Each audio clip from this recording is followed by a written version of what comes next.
Vladimir Vlastija Simončič je zapustil svojo sled na marsikaterem področju. Kot fotoreporter, kot dokumentarist, gledališki in medicinski fotograf, ter kot pedagog in predavatelj. Njegovo poklicno življenje je bilo dinamično, nemalokrat tudi nevarno.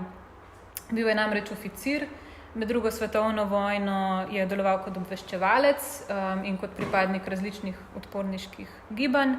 In pogosto so se njegove življenjske okoliščine prepletle z njegovim fotografskim delovanjem, zato se bo predavanje podrobneje ukvarjalo tudi z njegovo razgibano biografijo.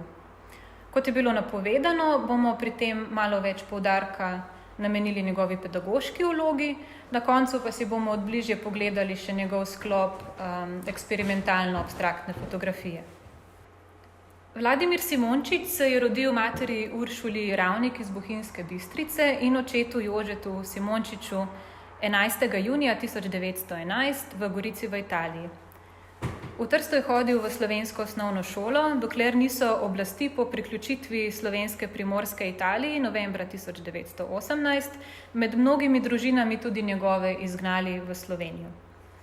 Simončičevi so od začetka živeli v enem od vagonov na železniški postaji v Ljubljani.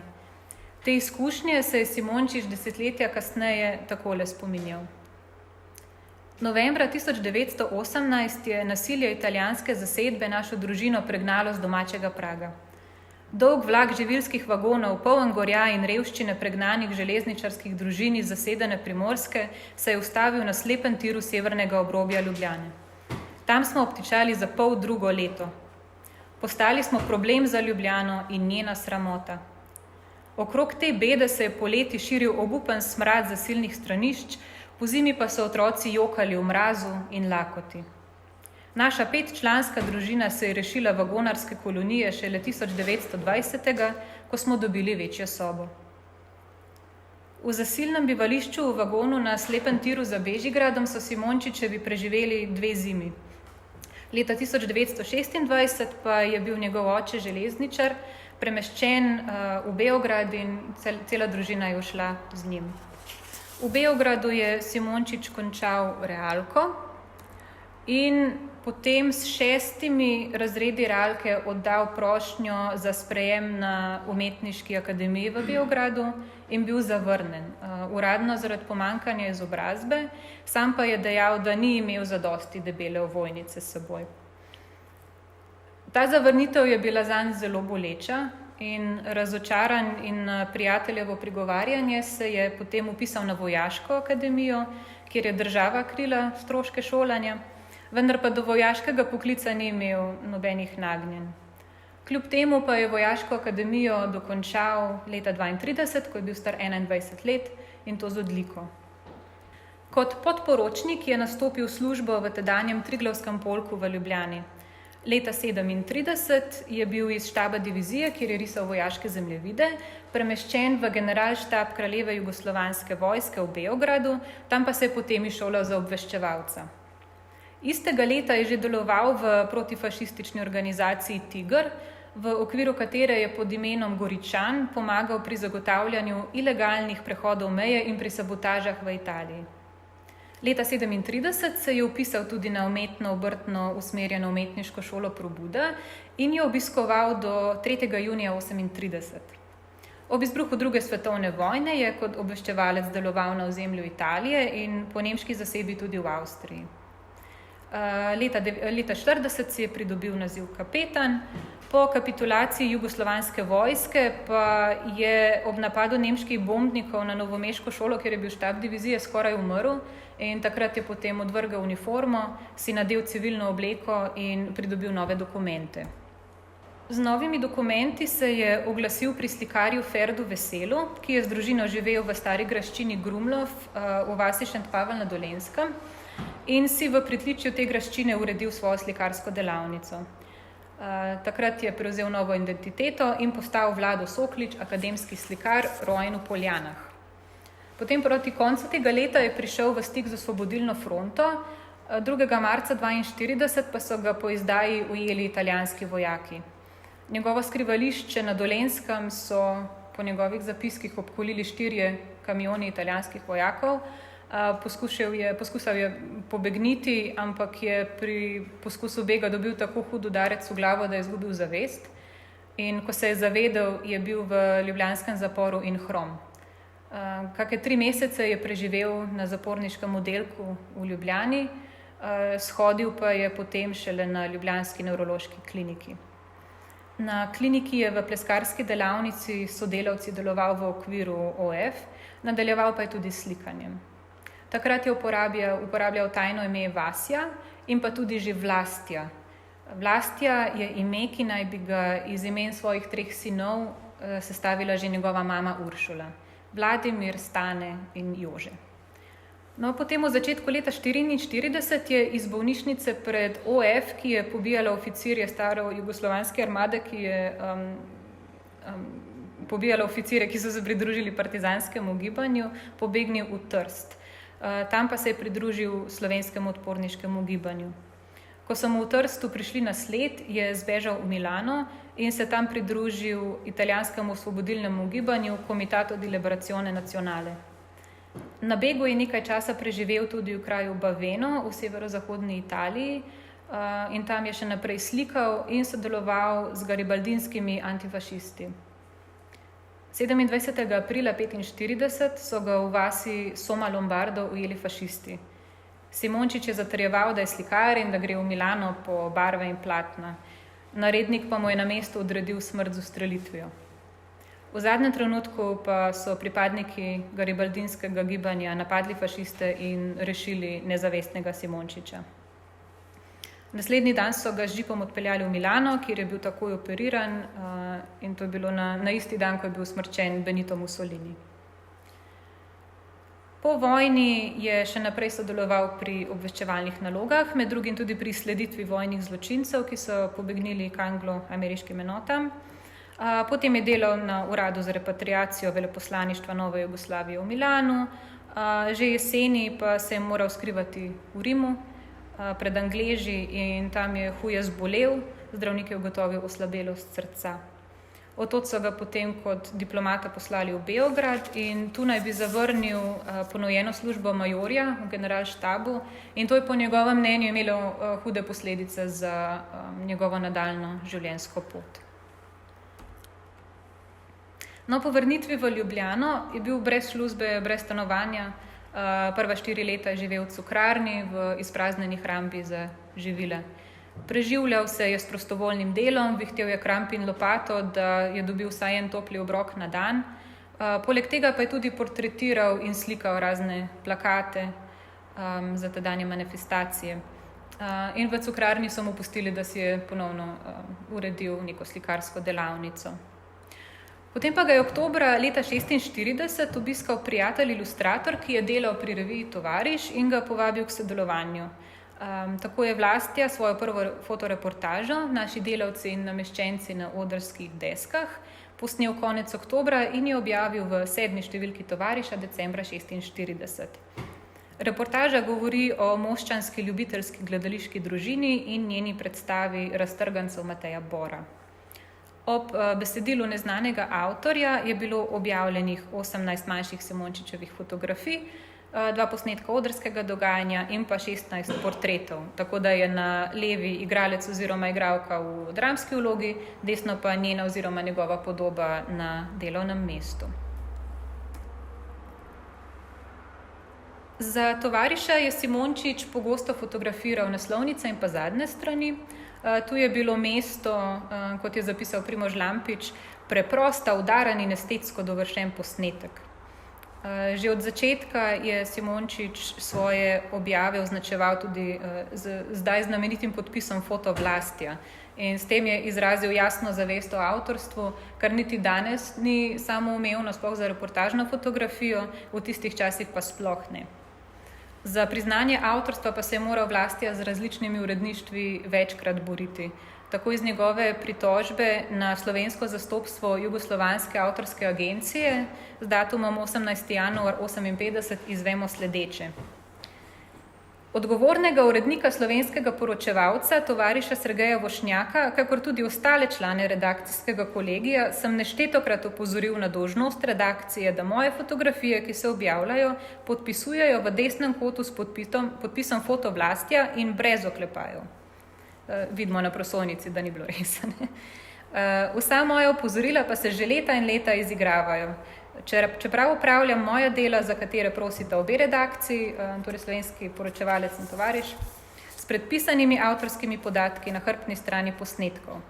Kot sem informiran, pa se sedaj moj podpis celo namenoma izostavlja.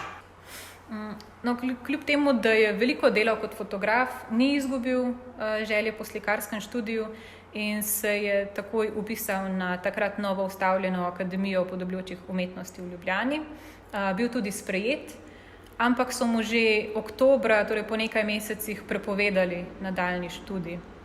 Po lastnih besedah se je, potem ko je bil odstranjen brez pojasnila, verjetno pa iz političnih razlogov, še z večjo vnemo posvetil fotografiji. Istega leta se je že vpisal v Fotoklub Ljubljana in imel potem naslednje leto že prvo fotografsko razstavo v Jakopičevem paviljonu.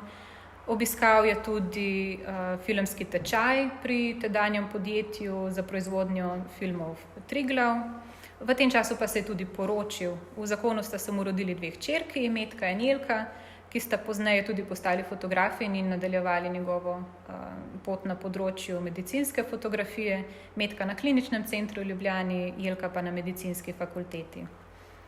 Leta 1947 se je honorarno, potem naslednje leto pa redno zaposlil tudi pri časopisu Slovenski poročevalec. Postal je član Društva novinarjev Slovenije in bil zelo aktiven tudi na organizacijskem področju, v odboru Fotozveze, Kinoamaterske zveze, pri Društvu novinarjev, v glavnem odboru ljudske tehnike, v Fotoamaterskem društvu v Ljubljani in drugi. V tem obdobju je mrzlično delal. V poročilu iz oktobra 1947 je med drugim zapisal, da je v mesecu septembru napravil 620 posnetkov, od katerih je bilo samo v tovarišu objavljenih 79, Slovenskem poročevalcu 57 in tako naprej. Njegove fotografije so objavljali v bistvu v vseh srednjih slovenskih častnikih, tudi v dnevnikih Delo, Ljubljanskem dnevniku. O njegovem mrzličnem delu pa priča tudi tale avtobiografski zapis. Že tretje leto sem brez počitnic. Ob nedeljah, ko navadni državljani počivajo, imam kar največ dela. Moje posnetke ne objavlja le tovariš, temveč sem z njimi razvadil tudi druge redakcije. Plača je mizerna in še vedno živim v bivši živilski shrambi Cukrarne. Razmere v družini postajajo zaradi mojega garanja in stalne odsotnosti še komaj vzdržne. No, potem po preobratu v odnosih Jugoslavije do Sovjetske zveze so ga 6. decembra leta 1949 na uredništvu revije Tovariš aretirali pripadniki Udbe. Pol leta je bil zaprt v podzemni samici brez oken v centralnem zaporu na Poljanskem nasipu v Ljubljani z obtožbo izdaje domovine, sodelovanja z okupatorjem, domobranci in Angleži. Iz zapora je bil izpuščen 15. aprila 1950. Duševno in psihično strtega ga je po lastnih besedah rešilo intenzivno delovanje na fotografskem področju, ki mu ga je v zaporu priporočil psihiater dr. Lev Ničinski. Tole je eden od njegovih pretresljivih zapisov o tej izkušnji.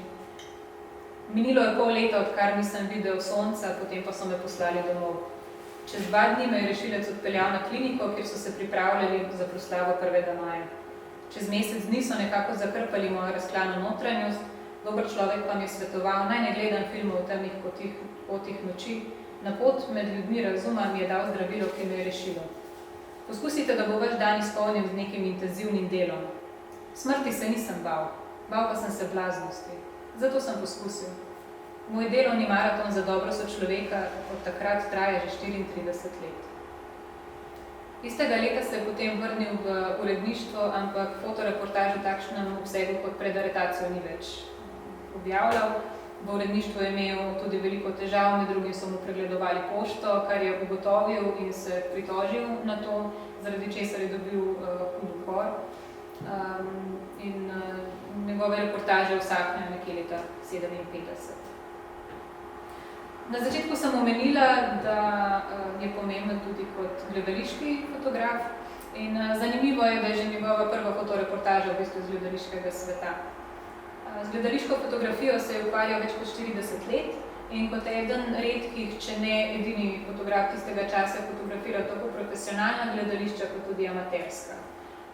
Po podatkih objavljenih še za časa njegovega življenja je ustvaril 54.500 gledaliških posnetkov, fotografiral je pa kakih slabih 800 uprizoritev.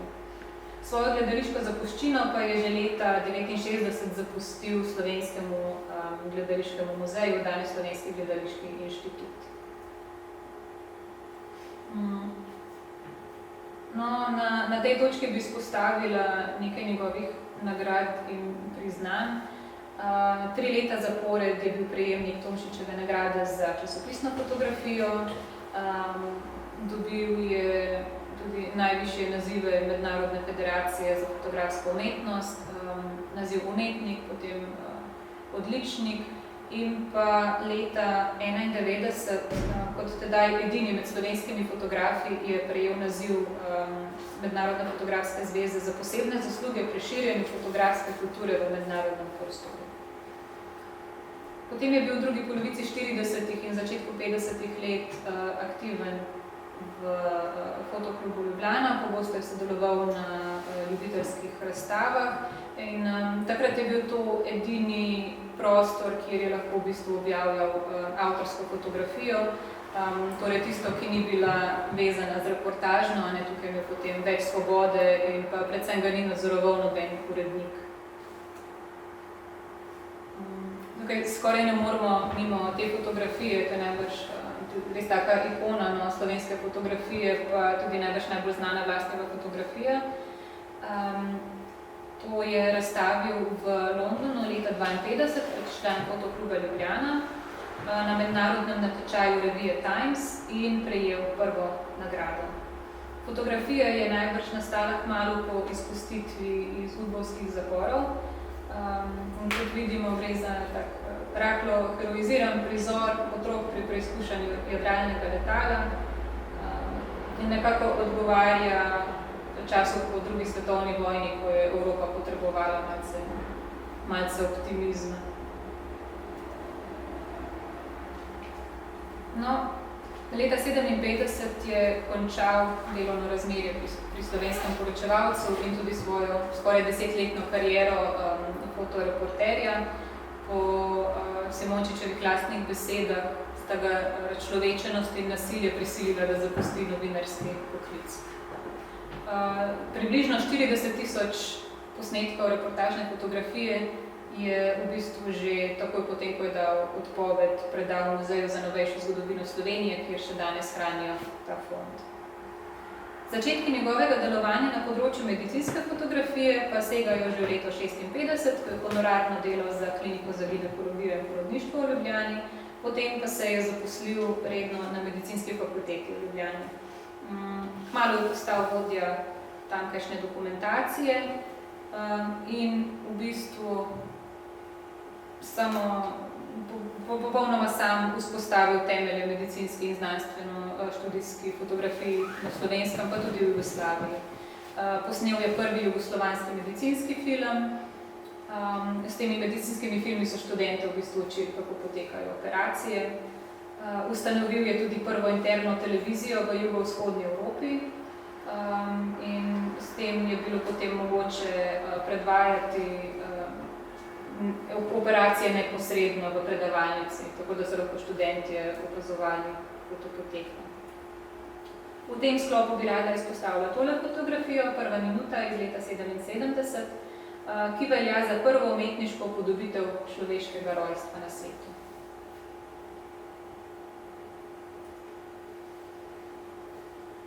No, kot sem napovedala že, je bil izjemno pomemben kot pedagog in predavatelj. pri čemer je bila njegova bogata pedagoška dejavnost namenjena vsem otrokom, mladim in odraslim. Organiziral in vodil je tečaje, razstave, ustanavljal in soustanavljal je različne klube.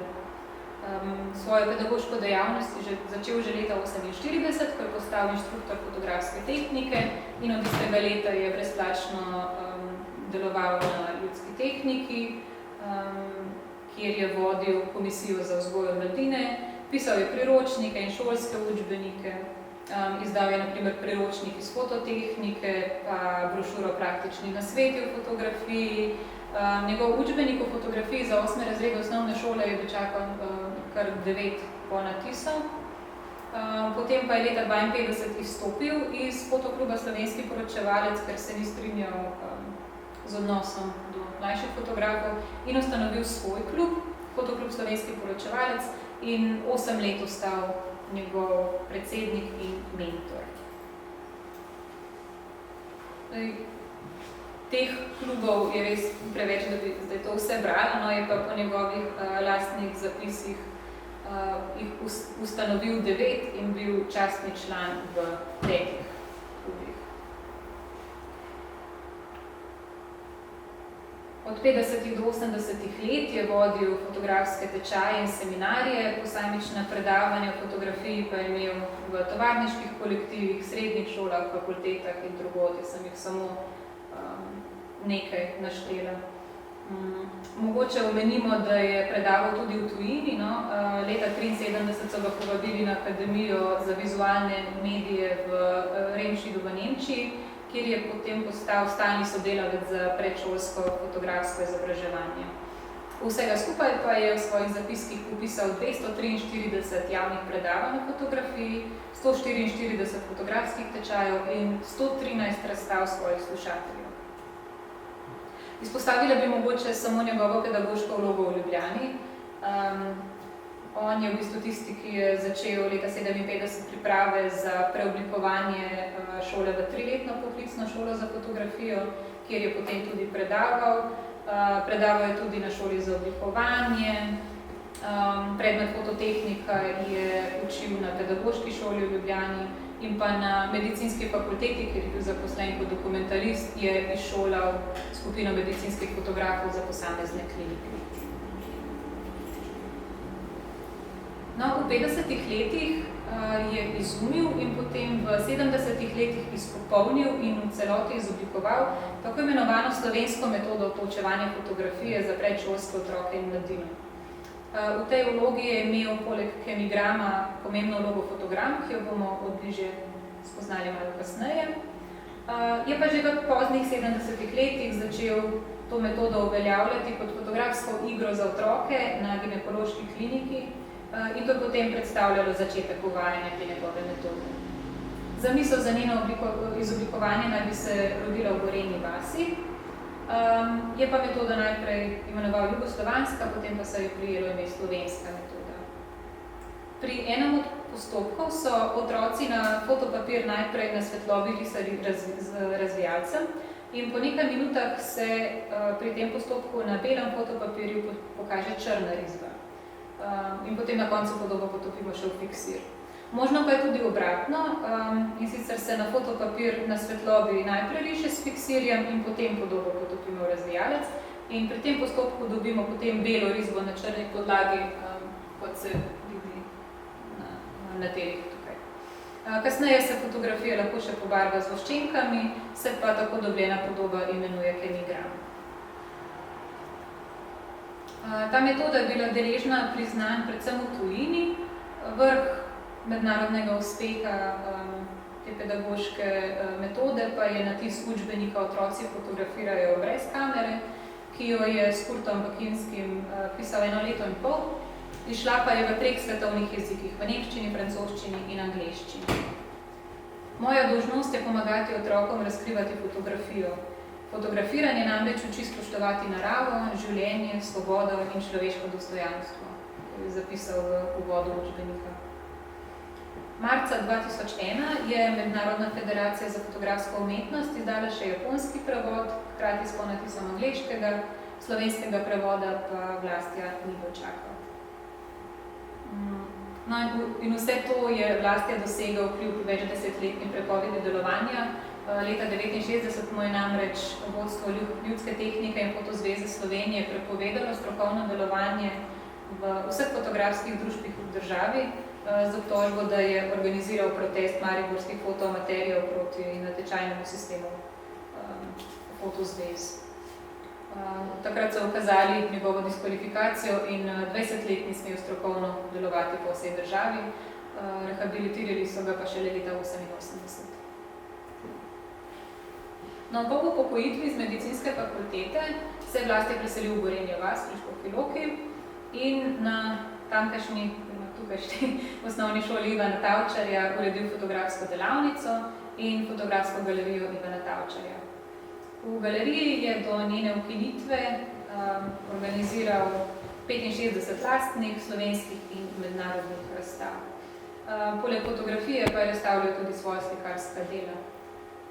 Potem v Gorenji vasi je na njegovo pobudo in po njegovi metodi začela delovati tudi otroška fotografska šola. V 80-ih letih je organiziral tudi nekaj javnih recitalov v Gorenji vasi in Škofji Loki. Ob svoji 80-letnici leta 1991 pa je v starem župnišču v Gorenji vasi odprl zasebni muzej, fotomuzej Vlastija. V njem so poleg njegovih fotografij in nekaj lastne fotografske opreme, nekaj so mu jih podarili vaščani in prijatelji, bilo razstavljenih tudi nekaj etnoloških predmetov, ki so pričali o kmečki kulturi v Poljanski dolini. Vlastija je v Gorenji vasi tudi pokopan, umrl pa je 11. septembra 2000 v Ljubljani.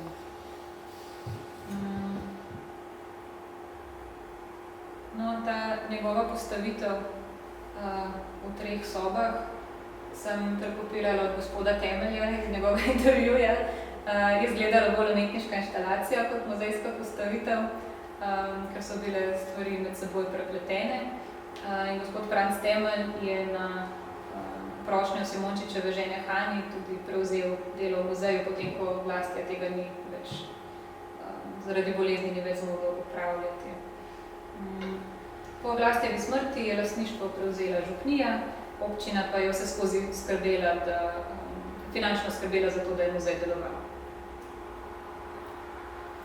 No, obljubila sem, da si bomo pogledali od bližje še njegovo eksperimentalno in abstraktno fotografijo.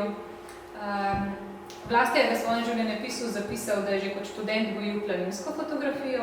Sklepamo torej, da v času Vojaške akademije in v zapiskih je zabeležil, da si je leta 1935 kupil fotoaparat Besa, tako priročno Voigt-Klenderjevo sklopno nehovko.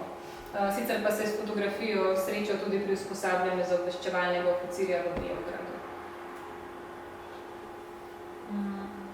Težišče Vlastijeve eksperimentalne fotografije je bilo v bistvu na samem ustvarjalnem procesu, ki se je odvijal med raznimi postopki v laboratoriju oziroma temnici.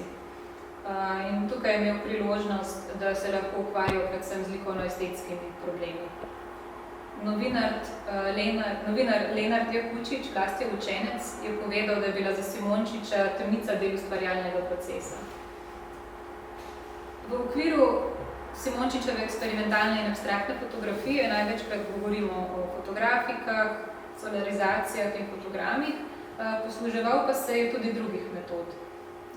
Večji del teh podob pa predstavlja vrh kar se slovenskega prostora tiče in kar se tiče ukvarjanja s temi tehnikami, od katerih so nekatere zelo zahtevne.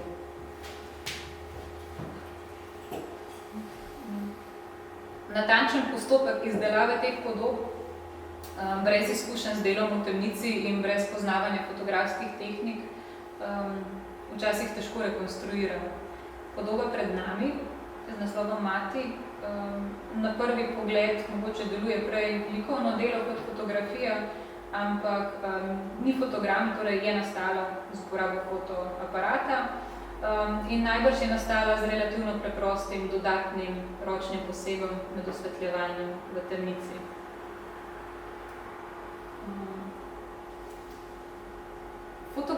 grafika je grafika izpeljana po različnih fotografskih predlogah oziroma s pomočjo naknadnih postopkov, torej z uporabo posebnih materialov in kemikalij, s katerimi iz fotografije nastane grafika. Klasične grafike se je Vlastje učil že na umetniški šoli Probuda leta 1937. V njegovem opusu pa je kar nekaj fotografik, kot je ta pred nami, naslovom Serpentina, kjer opažamo stopnjevanje tonske redukcije na belo in črno in kompozicijske reze, ki v bistvu že težijo proti abstrakciji. Njegove fotografike težko razvrstimo neko časovno sosledje po tistih datacijah, ki pa jih imamo, nekako lahko vseeno sklepamo, da je šlo tukaj za neko naravno progresijo od bolj realističnih do bolj abstraktnih podob. Postopek, ki pa ga je Vlastje pogosto uporabljal, je solarizacija. Vlastje sodi tudi med maloštevilne in najpomembnejše slovenske avtorje, ki so se ukvarjali s tem tveganim temničnim postopkom. Solarizacija je hipna osvetlitev nepopolno razvitega filma v temnici z belo svetlobo, torej ne s temno-rdečo, ki je tipična temnična svetloba. In s solarizacijo lahko dosežemo take posebne svetlobne učinke. V njegovi zapuščini je več takih domiselno izpeljanih del, med njimi tudi Jesen, ki jo vidite na prosojnici. Pri ogledu solarizacije včasih na prvi pogled ne moremo spoznati njihovega izhodišča v stvarnosti, ampak motivi večinoma ostajajo prepoznavni, neredko tudi ob pomoči naslova. Da bi dodatno zgostil prizor, je Simončič posegal tudi po tehniki multipliciranja, torej množenja. Zato je lahko uporabil posebno predlečo, ki optično lomi enotnost podobe in tako v bistvu doseže ta učinek že na ravni negativa. Multipliciranje pa lahko dosežemo tudi tako, da isti negativ večkrat osvetlimo na fotopapir ali pa da več negativov zložimo v tako imenovani sendvič, to je fotografski termin sendvič. Multipliciranje se posluži v podobi z naslovom Moje mesto in taki rezultati so na prvi pogled presenetljivi, lahko pa delujejo preveč nasičeno. V nekem smislu lahko rečemo, da se je v teh eksperimentalnih fotografijah Vlastja bolj zanimal za formo kot vsebino, ampak očitno mu je bila tudi vsebina pomembna, če ne drugega zato, ker je številne od teh eksperimentov tudi naslovil in jim s tem vsebino vse nakazal. Je pa presenetljiv ta obrat za Simončiča kot uveljavljenega fotoreporterja, se pravi kot figuralika, potem v čisto nasprotje, v abstrakcijo k črti in ploskvi. V tem smislu te podobe predstavljajo popolno nasprotje njegovih fotoreportažnih fotografij. In zdi se, da se v tem sklopu skoraj vračam nazaj k svoji prvi ljubezni, k likovni umetnosti oziroma k slikarstvu. Tu in tam je stopil še korak, oziroma zadnji korak naprej v popolno abstrakcijo. Na teh podobah prevladuje ta nek red in ritem, ampak izvoru realnosti, ki je za to podobo, je pa v bistvu že zelo težko opredeliti. Tukaj stvarnost razpade do te stopne, da je pred nami samo še nek vzorec, neka mreža, pa nejasni zapisi svetlobe, včasih na beli podlagi kot na metropoli tukaj, ali pa na črni podlagi. Pri teh podobah si je Vlastje pomagal z dodatnimi postopki, ki jih ne moremo vedno z gotovostjo rekonstruirati vse in ne brez posvetovanja s fotografi. Včasih gre za solarizacijo, lahko bi šlo, v tem primeru bi lahko šlo za makroskopski posnetek, lahko bi pa šlo za kopiranje na grafični film, ki je film, ki ima zelo visok kontrast, ki v bistvu izniči sivine, tako da potem dobimo res tako črno-belo mrežo. In tukaj v bistvu vidimo, da je Simončič dejansko že prešel meje fotografije in prišel na področje likovne umetnosti. Kljub temu se pa Vlastje nikoli ni odpovedal figuraliki. On je po določeni stopnji abstrakcije spet fotografiral povsem narativne prizore. planinsko fotografijo, svojo okolico ali pa naravo, na primer. In v tem vidimo, da mu je šlo najbrž za eksperimentiranje, za igro, pa za preizkušanje medija. Fotogram smo danes že omenjali, zdaj pa si ga malo bližje pogledamo. Fotogram je podoba, ki nastane z neposrednim osvetljevanjem fotografskega materiala, torej brez uporabe kamere. V zgodovini je bila ta metoda večkrat odkrita po naključju, v razmeroma dolgi zgodovini celo večkrat znova. Dejansko pa ni znano, kdaj se je Vlastija prvič srečal in kdaj se je prvič srečal s fotogramom.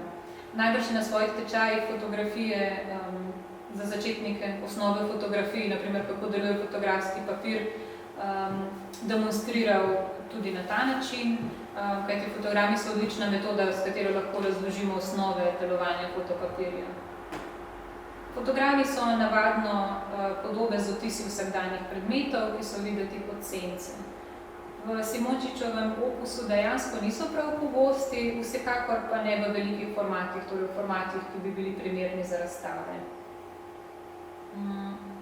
Fotogram na vaši desni je v narekovajih, a ne odtis epruvet, ki so bile osvetljene z leve. Simončič je podobo žigosal, ni je pa naslovil, prav tako ni naslovil fotograma na vaši levi, na beli površini neke roke je več natančno razporejenih operacijskih inštrumentov, prijemalk in pincet, ki med operacijo predstavljajo podaljšek kirurgove roke.